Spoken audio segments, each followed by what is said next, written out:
सत श्री अकाल जी, नमस्कार। आज हिंदी में बात करेंगे क्योंकि हमारे संघर्ष को एक नया रूप दिया जा रहा है। अभी हम इस देश की एकता और अखंडता और इस देश का मान सम्मान उसको किसी तरह चोट पहुंचाना चाहते हैं। पहली बात ये आपके लिए बड़ी ज़रूरी है समझनी कि जब कोई ऐसा संघर्ष शुरू होता है जहां लोगों के जेन्युइन इमोशंस, उनके जेन्युइन कंसर्न या उनके जेन्युइन राइट्स जो हैं उसका ध्यान नहीं रखा जाता, उसको इग्नोर किया जाता है, तो लोगों के मनों, उनके दिल के अंदर, उनके मनों के अंदर जो गुस्सा बड़े टाइम से एक उनके मन के अंदर जो गुस्सा रहता है वो किसी न किसी ऐसी सिचुएशन में, जब ऐसा संघर्ष चल रहा हो या ऐसे प्रोटेस्ट चल रहे हैं, उसमें फ्लेयर अप हो जाता है। पहली बात तो ये है, आज इस सिचुएशन जो हुई उसमें वो गुस्सा फ्लेयर अप हो गया और इसमें किसी एक शख्सियत को अगर आप बोलें भी उसने भड़काहट की है, तो कभी भी संघर्ष, इतना बड़ा संघर्ष, वो किसी एक शख्सियत या एक व्यक्ति के ऊपर डिपेंड नहीं होता। इस बात को समझना बड़ा ज़रूरी है। दिल्ली के चार तरफ से बॉर्डर, जो हमारे किसान जथेबंदियां या हमारे लोग हैं, उन्होंने चारों तरफ से वो बॉर्डर, एक ऑब्स्टैकल जो वहाँ बैरिकेड की हुई थी, बैरिकेडिंग, उसको तोड़ के आगे बढ़े, उसको तोड़कर आगे बढ़े और वो सब, जैसे हम सब रेड फोर्ट की, लाल किले की तरफ चले गए। जब रेड फोर्ट की तरफ गए तो एक सिंबॉलिकली अपना रोष, अपना प्रोटेस्ट, अपना विरोध दर्ज करवाने के लिए जो नए कृषि कानून बने हैं उसको दर्ज करवाने के लिए हमने वहाँ निशान साहब भी लगाया, हमने किसान झंडा भी हमारा लगाया, किसान मजदूर एकता का नारा भी बुलंद किया, इसीलिए किया, और पीछे उसके तिरंगा लगा हुआ है। जिस पोस्ट पे हमने झंडे लगाए उस पोस्ट के ऊपर कोई झंडा नहीं था, और ये झंडा हमारी इस देश की डाइवर्सिटी, जो हमारी डाइवर्सिटी है उसकी पहचान है। देखिए, आप डाइवर्सिटी को इस तरह मत देखिए भी unity in diversity.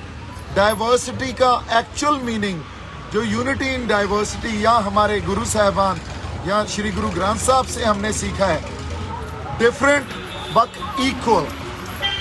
Different but equal जो डाइवर्सिटी है उसको समझने की कोशिश कीजिए।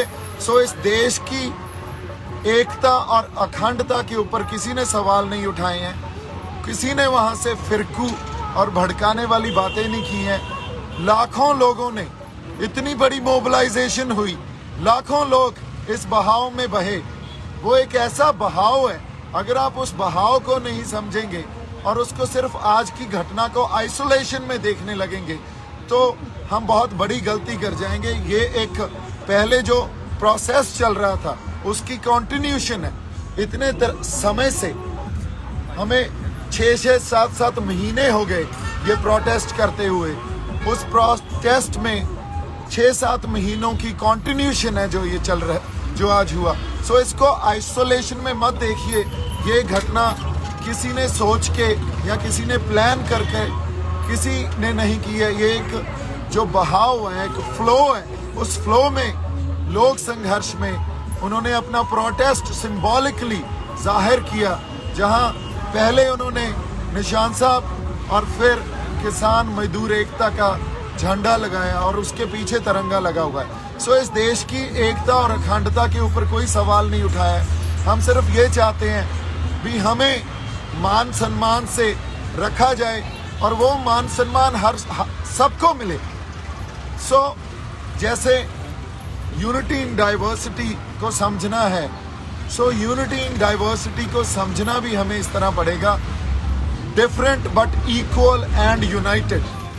ये जो फलसफे हैं या हमारे सिद्धांत हैं, कई बार हम सिद्धांतक तौर पे एक दूसरे से कोई डिफरेंट जो हमारी बुद्धि होती है या डिफरेंट एक समझ रखते हैं, उसका मतलब ये नहीं हम एक दूसरे के खिलाफ हो गए। आज भी अगर किसानों ने या जो लोग गए थे दिल्ली, वो किसी को मारने थोड़ी गए थे, या किसी को हमने मारा हो, या कोई पब्लिक प्रॉपर्टी को हमने नुकसान पहुंचाया हो, या किसी दिल्ली वासी को हमने नुकसान पहुंचाया हो, या हमारे हाथ में कोई हथियार हो। हम तो अपने झंडे लेके गए और हमारे ट्रैक्टरों पे गए। अब इनको अगर आप क्रिमिनल या इसको आप फिरकू दंगों का या इसको एक ऐसा आप एक रंग दे देंगे भी, ये देखो ये तो शरारती आंसर हैं, ये तो गलत आंसर हैं, तो ये हमारे इतिहास में हमेशा ही होता आया है। जब भी कोई इतनी बड़ी एजिटेशन होती है, सो हमेशा ही उसको हम ये बोल के भी देश की एकता और अखंडता को खतरा है, ये बोल के भी ये देखो ये तो फंडामेंटलिस्ट हैं या ये हार्डलाइनर्स हैं, हमेशा इस चीज़ में हम जो उनके बनते हक हैं, जो उनके बनते राइट्स हैं, वो नहीं देते और उसको इग्नोर करने लग जाते हैं। सो आज हमारे पास समा या ये जो एक टाइम ऐसा आ गया है, इसका डिस्कोर्स ऐसा है। पहली मेरी बेनती ये है भी इसको आप आइसोलेशन में मत देखें। जो आज हुआ है वो कोई आज एक आइसोलेशन में या आज की घटना नहीं है, ये एक लंबा प्रोसेस था, उसकी कंटिन्यूशन है।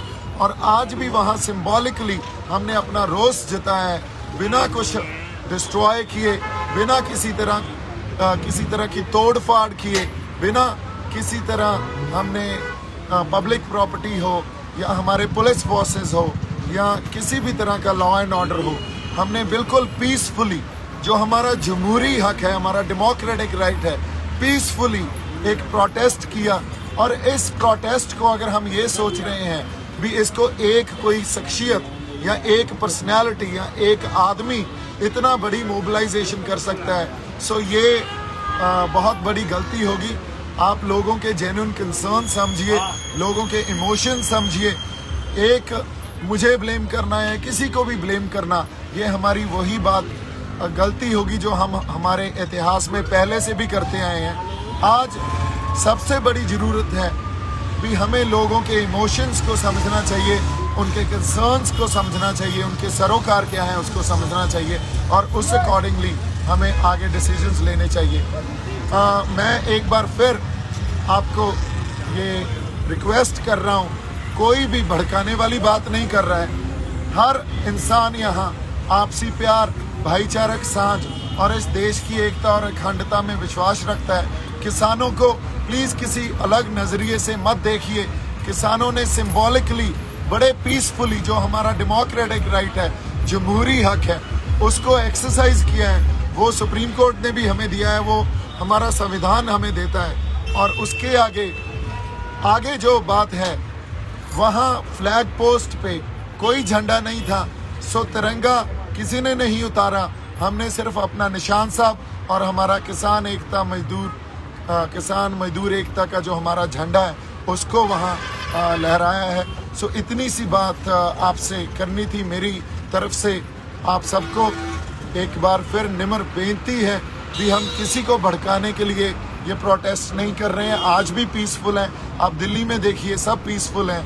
और आज हम ट्रैक्टरों पे और खाली हाथ बैठे हैं, हमारे पास ज़्यादा से ज़्यादा हमारे ये झंडे हैं और कुछ नहीं है। आप यहाँ हमारे जो लोग हैं उनको देखिए, भाई किसी के पास कोई हथियार है? कोई हथियार है? हम अपने झंडे और अपने ट्रैक्टरों पे बैठे हैं। हमारा हथियार हमारे इस डाइवर्सिटी को समझने की कोशिश कीजिए। इस जो लोगों के जेन्युइन कंसर्न्स है उनको समझने की कोशिश कीजिए। इतनी बड़ी मूवमेंट किसी इंसान के या किसी पर्सनालिटी के या किसी एक व्यक्ति के उसकी वजह से नहीं खड़ी होती।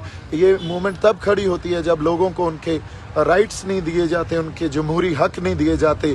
सो ये एक मास मूवमेंट है। मोबिलाइजेशन इतनी बड़ी इसलिए हुई है क्योंकि लोगों के जो दिलों में एक बड़े टाइम से it's been long that they had this what do you call it? I would say maybe anger within them. Since so long they were preserving it, and it had to be flare up at some point. So when it actually came out, so then this these incidents and this moment actually shaped up. So today, if we are not going to talk about their rights, we are not going to give them their rights, or we are not going to handle it with maturity and always play the blame game, then trust me, this is not gonna stop. What we have to do is handle it with a lot of maturity, with responsibility, with purity, and that's what our people want. That's what we all want. As far as national security and integrity is concerned, nobody is questioning it, nobody is threatening it, nobody had intentions to do anything of that sort. We have just actually shown symbolically that it is a protest, it's a mass movement. Please try and understand and deal with it with a lot of maturity, and the leadership, whether it is our farmer leadership or political leadership, kindly look into it and deal with it with responsibility and maturity, which I hope and we all hope that it will be. Please do not try to give it any other color. Nobody is trying to propagate some different agendas here. Nobody is trying to propagate that we are threatening national integrity and security. Also, I would like to point out that Nishan Sahib, our Nishan Sahib, which our gurus have given us, it actually symbolizes when we have to fight against unjust or injustice. So that's what we've done. It was symbolically done. हमने किसी जगह कब्जा नहीं किया था, हमने कोई कब्जा नहीं किया, एक सिंबॉलिकली अपना रोज दर्ज करवाया है। मेरी तरफ से बहुत सारा प्यार और सत्कार। वाहिगुरु जी का खालसा, वाहिगुरु जी की फतेह।